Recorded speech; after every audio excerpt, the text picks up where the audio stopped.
ساڵانە و لە وەرزی چاندنی نەمام هەڵمەتی جیاجیا بۆ زیادکردنی ڕوبەری سەوزایی ئەنجام دەدرێت. لەو چوارچێوەیەدا وەزارەتی کشت و کاڵ و سەرچاوەکانی ئاو هەڵمەتی چاندنی 1 ملیۆن نەمامی ڕاگەیان.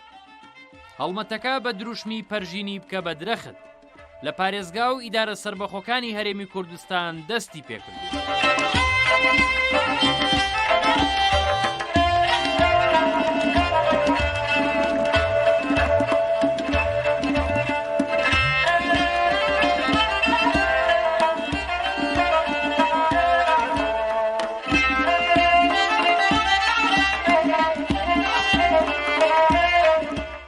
وەزارەتی کشتوکاڵ و سەرچاوەکانی ئاو لە ئەرک و بەرپرسیارەتی خۆیدا لە سێکتەری بە تایبەت دارستاندا کە بەڕێوەبەرایەتێکی گشتی هەیە معنیە بە باغداری و دارستان و پاوەن لە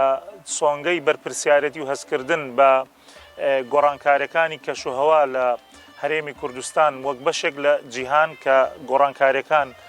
بە گشتی لە هەموو جیهاندا ڕنگدانەوەی زۆری هەبووە لەسەر ژینگە و لەسەر هەموو سێکتەرەکانی هەمەجۆری زیندەوەران لە کۆی سیستەمی ژینگەیەکەدا. وەزارەتی کشتوکاڵ لە ئاستی بەرپرسیارەتێکی خۆیدا بە سەرپەرشتی جەنابی وەزیر لە مانگی 8 لە کۆبوونەوەیکی فراوانی سەرجەم بەڕێوەبەرەکان کە لە پارێزگا و ئیدارە سەربەخۆکانەوە هاتبوون بڕیاری هەڵمەتی پەرژینی بکە بە درەخت کە ناونیشانی ئەو هەڵمەتە نیشتیمانیە بوو کە ئێمە بۆ سەوزکردن یا بۆ دووبارە چاندنەوە یا بۆ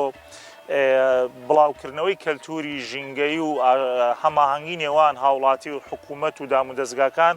بۆ ئەوەی دەست بکەین بە چاندنی نەمام و زیادکردنی ڕوبەری سەوزایی. ئەم هەڵمەتە لە هەموو هەرێمی کوردستان لە یەک کاتا لە 15 کە 15 وەرزی متبوونی درەختەکان و وەرزی ئەوەیە کە بتوانین نەمامەکان لە نەمامگە بەریتە دەرەوە و لە شوێنی هەمیشەیی بیچێنیت دەستمان پێکرد. ئێمە لە هەڵمەتەکەدا لە هەردوو بواری نەمامە دارستانەکان و نەمامەکانی باغداریدا بڕیارماندا بەبێ بەرامبەر ئەم ساڵ نەمام ببەخشین. نزیکەی 2 ملیۆن نەماممان لە ناو نەمامگەکانی کوردستاندا کە 30 نەمامگەیە 16یان تەرخانن بە بەرهەمێنانی نەمامەکانی باغداری و 14یان بە تەرخانکراون بۆ بەرهەمێنانی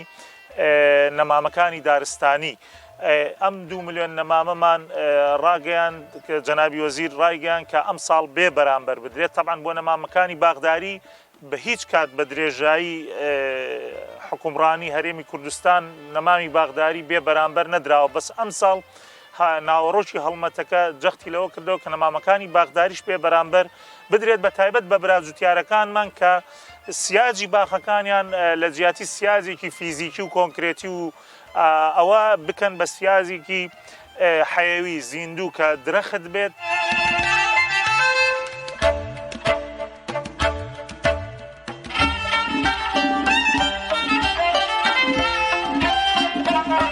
لە کۆنگرەیەکی ڕۆژنامەوانیدا بێگەر تاڵەبانی وەزیری کشتوکاڵ و سەرچاوەکانی ئاو ڕایگەیاند ئەم هەڵمەتە لە پێناو زیادکردنی ڕێژەی سەوزاییدا ئەو نەمامانەش بەبێ بەرامبەر دەدرێن بە جوتیاران و فەرمانگە حکومەکان و ڕێکخراوە ژینگەیەکان لە پێناو زیادکردنی ڕوبەری سەوزایی و کەمکردنەوەی کاریگەریەکانی گۆڕانکاری کەشوهەوا لە هەرێمی کوردستان. ئەم هەڵمەتە لە چوارچێوەی ئەو پلانانەدایە کە وەزارەتمان بە مەبەستی کەمکردنەوەی کە ئەو گیر و گرفتانەی کە ڕووی داوە لە ناوچەکەیان لە ڕوبەڕووبوونەوەی وشکە ساڵی و کەمبوونەوەی باران و قەیرانی زریان و لافا و داماڵین و ڕاماڵینی زەوی و ڕەشەبا و گۆڕانکاریانەی کە لە سەرتاسەری ناوچەکە و لە جیهاندا بۆی بتوانین ژینگەی کوردستان بپارێزین. کارەکانیشمان بە هەماهەنگی لەگەڵ دەستەی ژینگە و بەڕێوەبەرایەتەکانی ژینگە دەبێت لە سەرتاسەری هەرێمی کوردستان و هەموو ئامانجی ئەم هەڵمەتە ئامانجێکی گەورەیە بە هیوادارین سەرتاسەری لایەنەکان بەڕێوەبەرایەتەکان فەرمانگەکان جوتیاران بەشدار بن لەم هەڵمەتە هاوکارمان بن کە لە هەموو پارێزگایەک 10 جوتیار ئامادەکراوە وەک سەرتای ڕۆژی یەکەمی هەڵمەتەکە بۆ وەرگرتنی نەمام و بۆ پەرژنکردنی نەمام بۆ باخەکانیان بۆیە لێرەوە ڕای دەگەێنین کە هەڵمەتەکەمان هەڵمەتێکی نیشتیمانیە داواکارین لەسەر تاسەری لایەنە پەیوەندیدارەکان ڕێکخراوەکان ڕێکخراوە دۆستە ژینگەکان کۆمەڵی کوردستانی سەوز دەستەی ژینگە وەزارەتی شارەوانی وەزارەتی پەروەردە جوتیاران فەرمانگە حکومیەکان زانکۆ پەیمانگاکان هاوکاری وەزارەتمان بن بۆ ئەوەی کە لەم هەڵمەتە نیشتیمانیە بتوانین زۆرترین نەمان بنێژین و زۆرترین نەمان بڕوێنین بۆ ئەوەی کە بتوانین ژینگەی هەرێمی کوردستان لە مەترسی بە بیابانبوون و لە مەترسی کەمی باران و لە مەترسیەکانی ڕووبوونەوەی وشکە ساڵی بپارێزین. ئەمە یەکێکە بێت لە هەڵمەتە گرنگەکانی کە لە استراتیژی وەزارەتماندا دەبێت بۆ کەمکردنەوەی گیر و گرفت و کەمکردنەوەی مەترسیەکانی سەر ژینگەی هەرێمی کوردستان کە ئێستا هەموو جیهان لە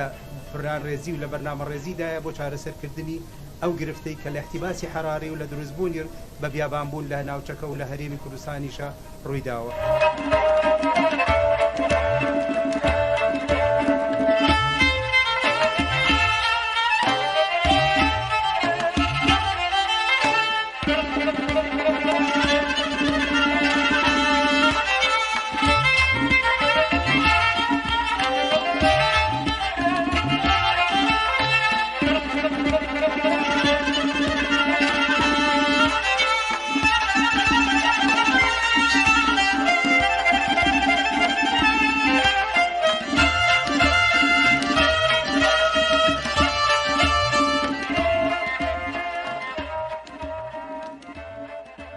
ئێمە بۆ سەرکەوتنی هەڵمەتەکەەوە بەدیهێنانی ئامانجەکانی کە ئامانجەکە لە کۆتایەکەیدا بریتێ لە سەوزبوون و گەشەکردنی بڕیارماندا ئەم ساڵ بە دوو چینی و بە دوو تەبەقەی جیاواز بە دوو خەڵکی جیاواز ببەخشین. ئەو دوو جۆرە کەسانە دەتوانن ئەو ئامانجە بەدیبێنن کە ئێمە دەمانویست. ئەوانیش یەک دامودەستگاکانی حکومیە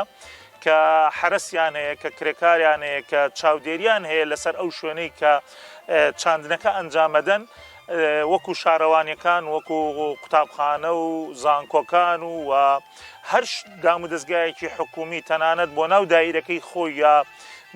بۆ هەر شوێنێک کە دەتوانێت سەرپەرشتی و چاودێری بکات بۆوانمان بەخشیوە. خاڵی دووەمیش داومانە بەو برازوتیارانەی کە باخی ڕسمیان هەیە و مۆڵەتیان هەیە حتا گەر مۆڵەتشیان نەبێت یعنی بەپێی کەشفێک کە بەڕێوەبەرایەتەکانی دارستان و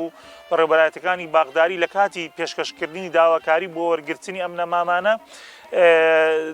هەڵسەنگاندنێک دەکەن بۆ ئەو شوێنەوە بۆ ئەو لایەنەی کە داواکارە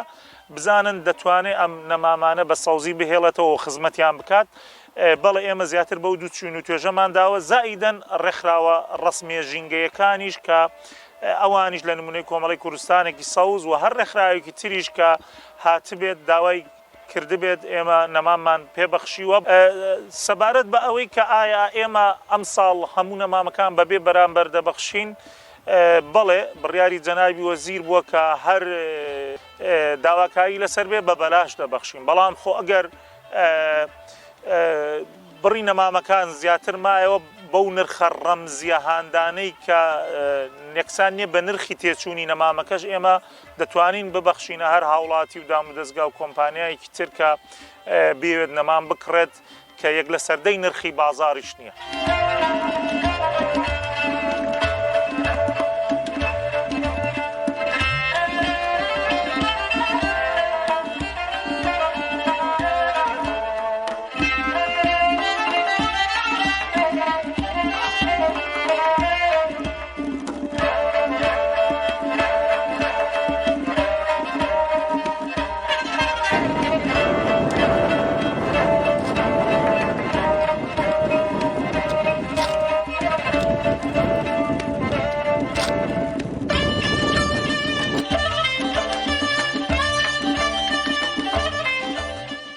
ئامانجەکانی وەزارەتی گشتوکاڵ و سەرچاوەکانی ئاو لە بابەتی بەڕێوەبەرایەتی گشتی باغداری و دارستان و پاوەن بەرهەمێنانی نەمامە بۆ گونجاو بێ بۆ کەشوهەوای کوردستان لە هەردوو بواری دارستان و باغدارێکەدا لە پاڵ ئامانجە گشتیەکانی وەزارەت کە گرنگە بۆ پاراستنی سیستەمی ژینگەیی و بۆ هاوسەنگی ژینگەیی کە چاندن و بەدارستانکردن و زیادکردنی ڕوبەری سەوزایی یەکجار گرنگی خۆی هەیە لە ئامانجی تایبەتی لە هەڵمەتی بەخشینی نەمام بە خۆڕایی یا بە نرخە ڕەمزێکەشی تەنانەت وەک ساڵانی ڕابردوو بریتە لە بەکەلتوریکردنی کۆمەڵگای کوردی بۆ چاندن و بۆ پاراستن و بۆ سەرکەوتنی زیادکردنی ڕوبەری سەوزایی لەم هەڵمەتەدا ئێمە ئامانجمانە لە پاڵ پرۆژە گەورەکاندا پرۆژەی بچووک تەنانەت هاوڵاتیش لە ماڵی خۆی لە بەردەرگای خۆی لە باخچەی بەردەمی خۆی لە گوندی خۆی لە ناو باخی خۆی سیستەمێکی ژینگەیی خۆی تایبەت بە خۆی دروست بکات هەتا ئەم سیستەمە ژینگەیە ماڵە بەشێک بێت لە سیستەمە ژینگەیە گەورەکە کە بەیەکەوە دەتوانن ژینگەی کوردستان پاک ڕاوگرن ئێمە ساڵانە بە سەدان کرێکار لە مەشتەلەکان بەکرێ دەگرین و حکوومەت کولفێکی زۆر لەم بەکرێگرتنە خەرج دەکا هەروەها پێداویستەکانی بەرهەمێنانی نەمام لە لم و لە کیس و لە ئەو هۆکارانی کە دەبێتە هۆی نەمام چاندنەکە خەرج دەکەین بەڵام لە فرۆشتنەوەیدا ئێمە هیچ کاتە و بڕەپارەیەمان دەست ناکەوێتەوە وەکو حکوومەت ئەمە ئەگەر بە چاوێکی ئابوووریانە و بازرگانیانە سەیری بکەین ئێمە بەردەوام قازانج ناکەین بەس گەورەترین قازانجی ئێمە وەکو حکوومەتی هەرێم کە بەرپرسین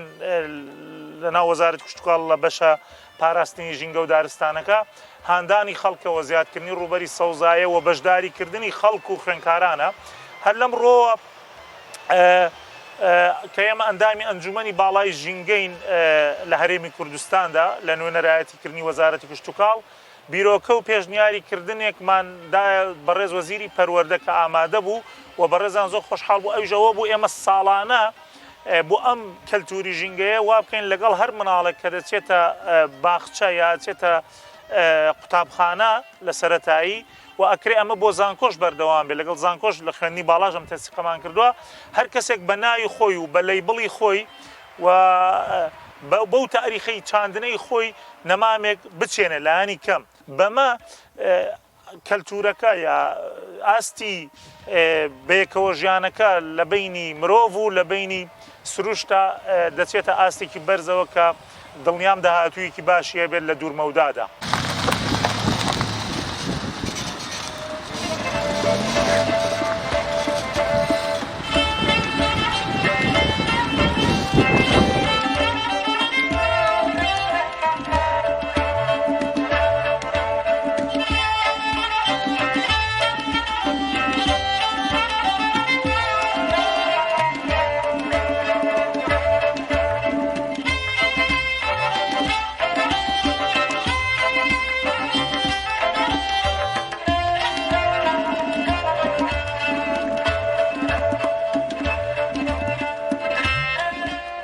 خەڵک بەگشتی زۆر پەرۆشن بۆ ئەم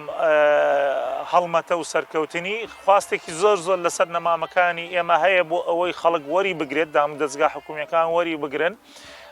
ڕاستەکەی ئامارەکە ئێمە بڕیارمانداوە لە کۆتایی ساڵدا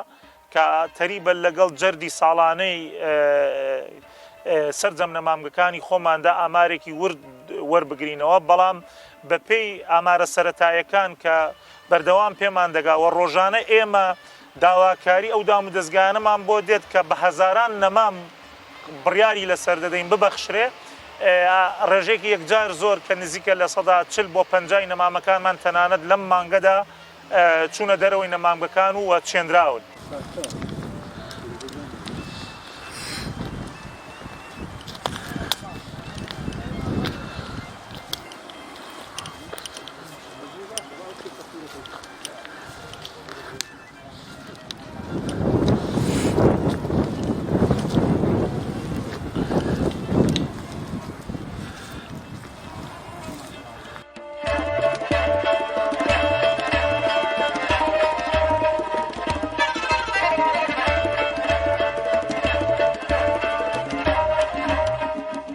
ئێمە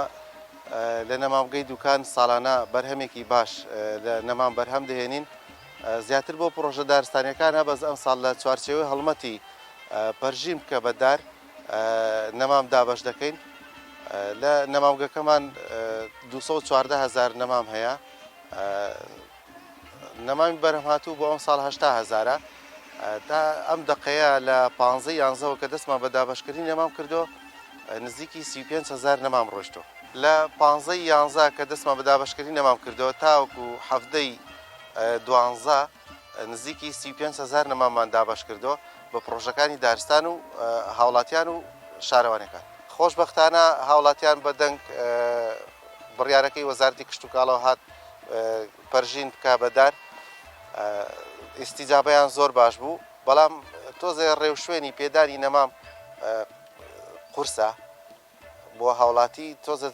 لە ئەوە تۆزێک سار دەبێتەوە گەنا وەکو ئیستیجابە خەڵک زۆر دێ داوای نەمام دەکا و دەوێت بیچێنێ و ژینگە سەوز بکە.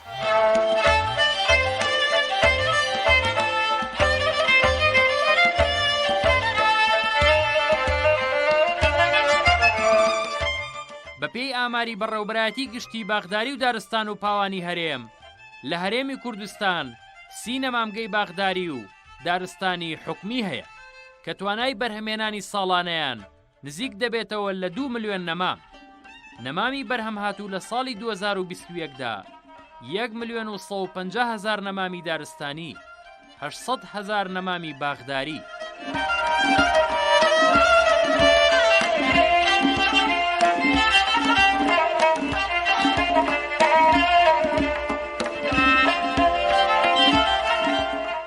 ئێمە لەم هەڵمەتەدا بۆ سەرکەوتنی و بەدیهێنانی ئامانجەکەی کە سەوزکردنە و مانەوەی دارەکانە و زیادکردنی ڕوبەری سەوزایە ئەم ساڵ چەند ڕێکارێکمان گرتووەتە بەر کە ڕێکارەکان دەستەبەری مانەوە و سەوزبوونی دەکەن. ئەویش ئەوەیە ئەو کەسەی کە داواکاریەک پێشکەش دەکات یا دامودەستگای داواکارێک پێشکەشی ڕسمی داواکارێک پێشکەش دەکات. لە داواکارێکەدا عدەدی نەمامەکە و شوێنی چاندنەکەی و ئەخاتە بەردەم بەڕێوەبەرایەتەکانمان لە پارێزگاکان و ئیدارە سەربەخۆکان. لیژنەیەکی هونەری پێک هاتووە لە هەر بەڕێوەبەرایەتیەک لەسەر داواکاری ئەو لایانی داواکارە کەشفێکەکەن بۆ شوێنی ئەو کەسە بزانن شوێنەکەی گونجاوە و سەرچاوی ئاوی پێویستی هەیە و ئەو عەدەدە نەمامەی بەڕێزیان داوایان کردووە گونجاوە لەگەڵ ئەو مەساحەیە. ئەم هەڵسەنگاندنە دەکرێتە بنەمایەک بۆ ئەوەی کە دەست بکرێت بە بەخشینی نەمامەکە. لە ساتی وەرگرتنی ئیستیلامی نەمامەکان بەخشینی نەمامەکان بە داواکاردا فۆرمێکمان هەیە کە ڕێکەینێ پابندبوونێکی یاسایی ئەخاتە ئەستۆی ئەو کەسێک کە نەمامەکە وەردەگرێت. ئەویش ئەوەیە دەبێت بەڵێن بدات ئەم نەمامە بە سەوزی بهێڵێتەوە خزمەتی بکات. لەو بەڵێن نامەیەدا داواکار پابند دەبێت بە قەرەبووی هەر نەمامێک ئەگەر بێت و نەجاحەت نهێنێ، یعنی قەرەبوویەکی مادی ڕەمزی خراوەتە سەری کە جۆرێکە لە ئیلتیزامکردن، یعنی ببوورنێ من نامانەوێ بارگرانی بخەینە سەر ئەو کەسانە چونکە ئەوان ئەرکێکی پیرۆز جێبەجێ دەکەن کە چاندن و سەوزاییە، بەڵام جۆرێک لە پەیوەستبوونە، جۆرێک لە ئیلتیزامکردنی هاوڵاتی و حکوومەتە دامودەستگاکان و نەمامگەکانە بۆ ئەوەی ئەنجامی سەرکەوتنەکە لە 50 بێ بە لە 1990 و لە 100 سەرکەوتنی هەڵمەتەکە. ئێمە ئەم ئیلتیزامەمان داناوە. لەوەش گرنگتر ئێمە تا 2 ساڵ بۆ 3 ساڵ لە بەڵێننامەکەیە لیژنەکانی ئێمە چاودێری ئەو شوێنانە دەکەن، دەستنەوە سەردان دەکەن، یعنی سەردانی ئەو شوێنانە دەکەن کە چاندنەکەی تیا ڕووداوە بۆ ئەوەیە کە دڵنیا ببینەوە لە ئەنجامەکانی و لە ئامانجەکانی هەڵمەتەکەمان.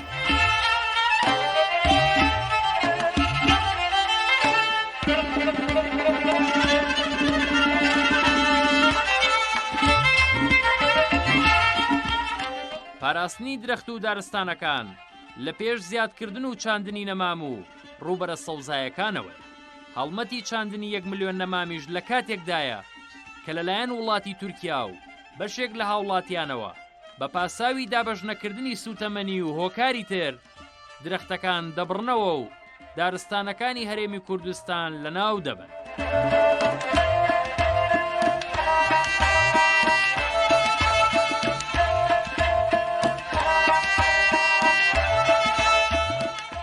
ئێمە ئەم هەڵمەتی ئەم ساڵ دەستمان پێ کردووە، هەر لە کاتی دەستپێکردنی هەڵمەتەکە گفتوگۆی ئەم بابەتەمان کردووە. بێگومان ئەو ڕۆژە ڕۆژێکە لە ناو وەرزی پاییزدا دەبێت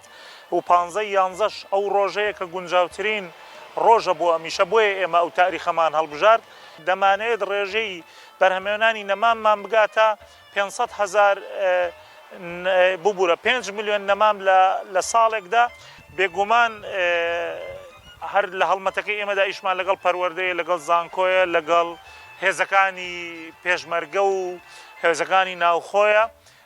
هەوڵ دەدەین ئەم بەرنمەیە لە ساڵی داهاتوودا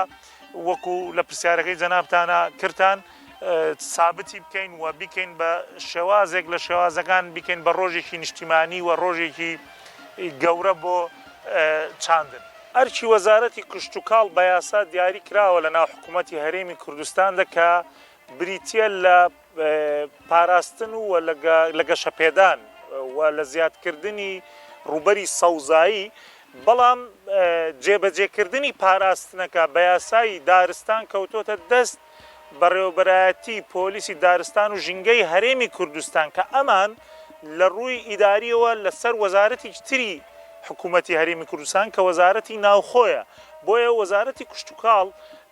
تەنها لەم قۆناغەدا ینی لە ڕووی قانونیەکەوە بەرپرسە لە دەرکردنی قانون و ڕێنمایی بۆ شێوازی پاراستن و ئیدارەدان و گەشەپێدانی ڕوبەری سەوزایی بەڵام ئالیەتی جێبەجێکردنەکە و شێوازی ڕوبەڕووبوونەوەی سەرپێچی کاران چ لە ناوخۆ چ دەستدرێژی دەرەکی لە ئەرچی وەزارەتی کشت و کاڵ نییە لە ئەرکی وەزارەتێکی تری حکوومەتی هەرێمی کوردستانە بەڵام ئێمە وەک لایەنی بەرپرس و پەرۆش بۆ بەفیڕۆنەدانی وزە و تاقە و خەرجەکانمان بێگومان لەگەڵ هەر دەستدرێژیەک دائیرەکانی ئێمە لە ئاستی قەزان ناحیە محافەزە و لە ئاستی وەزارەتیش بە پێی جۆری سەرپێچی و دەستدرێژەکە بەڵێ سکاڵامان کردووە شکاتمان کردووە لە محاکم بەیاننامەمان داوە یاداشتمان داوە بە ڕێکخراوە نێودەوڵەتەکان بە UN بە حکوومەتی مرکزی لەسەر هەموو ئەو تەداخولان ئەنجا وەکو گوتم بە پێی جۆر و حەجمی تەداخول و سەرپێچەکەیە لە ناوخۆ لە گوندێک هەتا دەوڵەتێک ئێمە بە ئەرچی خۆمان و بە بەرپرسیارەتی خۆمان هەستاین ئێمە هەموو ئەو داتانەی ئێستا لە هەرێمی کوردستان ساڵانە کۆی دەکەینەوە لە ڕێگەی دائیرەکانی خۆمان وەکو باسم کرد لە بەڕێوەبەرایەتی پارێزگا و هۆبە و قەزا و ناحیەکانەوە پێمان دەگات ساڵانە دەیکەینە پرۆفایلێک یا بڵاوکراوەیەکی ڕسمی و بڵاوی دەکەینەوە بەسەر دامودەستگاکانی خۆماندا و ئەم ساڵ هەوڵەدەین بیدەین بە میدیاکاران و ڕێکخراوەکانیش بۆ ئەوەی هەموو خەڵک زانیاری هەبێت لەسەر ڕوبەری سەوزایی چ ئەوەی زیادی کردو چ ئەوەی لە ناو دەچێت بە هەر هۆکارێک بێت بێگومان یعنی لەسەر ئاستی دەوڵەت ئەرچی دەوڵەتی عێراقە وەکو دەوڵەت هەرێمی کوردستان بەشێکە لە عێراق سنوور بەزاندن یاخود تەداخلی وڵاتێکی دراوسێ کاری لەسەر بکات ئەمە نەک هەر بۆ دارستان بۆ ڕووبارەکان و ئاویش وایە ڕووبارە نێودەوڵەتەکان بۆ هەموو ئەو بابەتە نێودەوڵەتیانە پێویستە لەسەر ئاستی دەوڵەت کاری لەسەر بکرێت.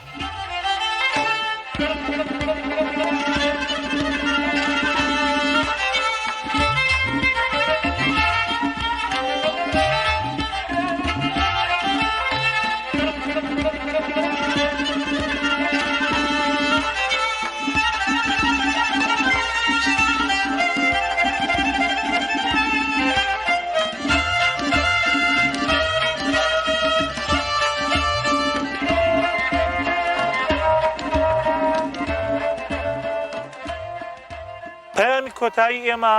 بۆ هاوڵاتیان و هاوشاریان و هەموو دانیشتوانی هەرێمی کوردستان کە هەمومان بەیەکەوە لە یەک وڵات تا دەژین ئەوەیە کە بیر لە مێژووی مرۆڤایەتی و با و باپیرانمان بکەینەوە ژیانی مرۆڤایەتی لە ناو دار و درەخت و سەوزایی هاتووە هەزاران ساڵ پێش ئێستا نە باڵەخانە و نە فڕۆکەخانە و نە تەکنەلۆجیا و نە لە کارگەی گەورە هەبوو ژیانیش هەر بەردەوام بووە مرۆڤ بۆ ژیان و مانەوەی خۆی پێویستی بە خۆراکە پێویستی بە ئاوە پێویستی بە هەوای پاکە کە هەموو ئەم سێشتە ئاو هەوا خۆراک یعنی هەموو ئەوە لە ڕوبەری سەوزاییە ئەنجا چی ئەو دار و درەختانە بن کە ڕاستەوخۆ خۆراکەکانیان دەخورێت ینی بەرەکانیان دەخورێت یا دەکرێنە بە پیشەسازی دەستی سەرەتایی مرۆڤی کۆن هەتا ئەم سەردەمە هاتووە و پێی ژیاوە ئێمە لەبەردەم تەحەدای گەورەی جیهانی زیادبوونی ڕێژەی دانیشتوان و هۆکارەکانی پیشەسازی و ئەوانە وای کردووە خەریکە هەسارەکە و خەریکە ژیانی خەڵک دەکەوێتە ژێر مەترسیەوە نەخۆشیەکانی شێرپەنجە و نەخۆشە جۆراوجۆرەکان تەنگی بە ژیانی خەڵک هەڵچنیوە پەیامی من ئەوەیە ئەم هەڵمەتە یعنی لە دەستپێکماندا کە داواکاری دەکەین بۆ ڕوبەڕووبوونەوە ئەم تەحەدا گەورە یەبێ کە لەسەر ئێستا و ئایندەی نەوەکانمان هەیە یعنی پەیامەکە تەنها بەشداریەک نەبێت چالاکیەک نەبێت وێنەگرتنێک نەبێت گرنگە بەم ڕوئیا تێگەیشتنەوە بەم ڕوئیا فراوانەوە بەشداری بکەین لە مانەوەی ژیانی مرۆڤایەتی و پاراستنی جۆرا و جۆری زیندەوەران لەسەر ڕووی زەوی کە بە سەوزایی بەدیدێت چونکە زیادکردنی ڕوبەری سەوزایی زیادکردنی ئۆکسجین و هەوای پاکە زیادکردنی خۆراکە و زیادکردنی ئاوی ژێر زەویە و ئومێدی زۆرمان بە میلەتی خۆمان هەیە بە گەلی خۆمان هەیە گەلی ئێمە ژینگە دۆستە ینی بەگشتی لە گوندەکاندا لاینەکاندا چەندە سەرپێچی هەیە دە بەرامبەری ئەوە خەڵکی پەرۆش هەیە یعنی سکاڵا دەکات ڕێگری دەکات ئەنجا ئەمە لە ئاستی کەسایەتی گوندێکەوە شارێکەوە هاوڵاتێکەوە مختارێکەوە دەست پێ دەکات بۆ ڕاگەیاندنە بە پەرۆژەکان بۆ ڕێکخراوە بە پەرۆژەکان لە قەزا و ناحیەکان ڕێکخراو هەیە لە قەزا و ناحیەکاندا یعنی لە جیاتی تیمی ئاگرکوژێنەوە دەچن دارستانەکان نایڵن بسووتێ ینی ئێمە سوپاسی ڕێکخراوەکان دەکەین وە سوپاسی ئەو خەڵکە بە پەرۆشانە دەکەن کە بە ئەرکی سەرشانی خۆیان بۆ خزمەتی وڵاتی خۆیان هەڵدەستن.